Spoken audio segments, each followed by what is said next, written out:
Lahan gambut merupakan lahan basah yang terancam keberadaannya akibat aktivitas manusia. Pengelolaan lahan gambut yang tidak tepat, seperti alih fungsi lahan dan pembangunan kanal yang menyebabkan drainase berlebihan, membuat lahan gambut menjadi kering.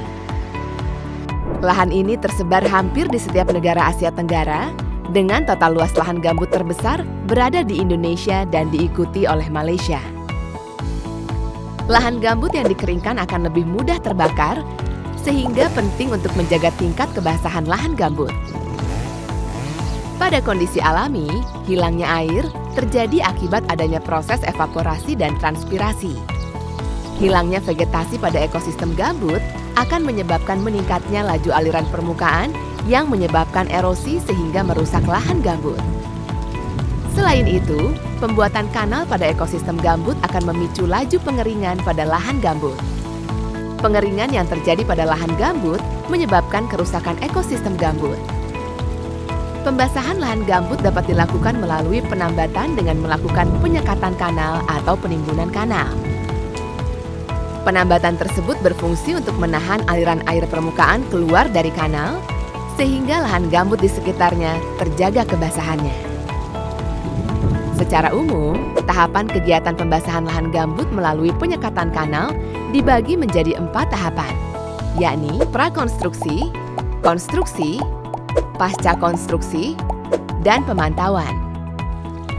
Tahapan prakonstruksi meliputi kegiatan survei dan identifikasi lokasi, baik aspek fisik, sosial, ekonomi, maupun ekologi.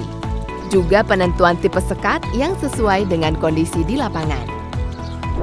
Sosialisasi dengan warga atau pemilik lahan penting untuk dilakukan agar mereka mengetahui manfaat dari kegiatan pembasahan.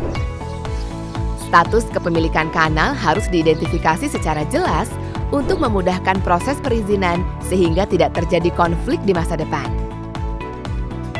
Tahapan konstruksi diawali dengan kegiatan persiapan yang terdiri dari persiapan desain, penetapan waktu kegiatan, dan kajian AMDAL.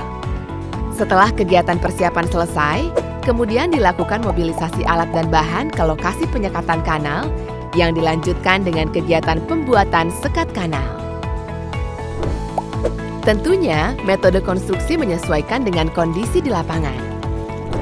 Begitupun tipe sekat yang dibangun perlu menyesuaikan dengan keterbatasan alat, bahan, dan sumber daya di lapangan.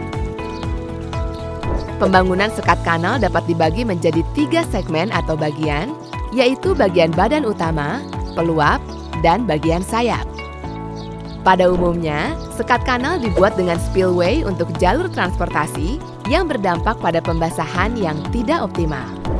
Oleh karena itu, untuk pembasahan penuh, sebaiknya spillway tidak dibangun.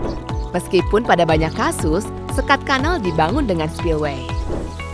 Pembangunan sekat kanal tentunya akan disesuaikan dengan jenis sekat yang akan dibangun. Apakah itu menggunakan sekat kayu, sekat karung tanah mineral, sekat dengan timbunan gambut, atau sekat batu. Setelah sekat berhasil dibangun, maka masuk ke tahapan pasca konstruksi. Pada tahapan ini, kegiatan pengecekan dan pemantauan sekat kanal, serta evaluasi untuk memastikan efektivitas struktur sekat. Pemantauan juga perlu dilakukan, mengingat lahan gambut perlu dijaga tinggi muka air tanahnya pada titik tertentu agar lahan gambut tetap terjaga kebasahannya.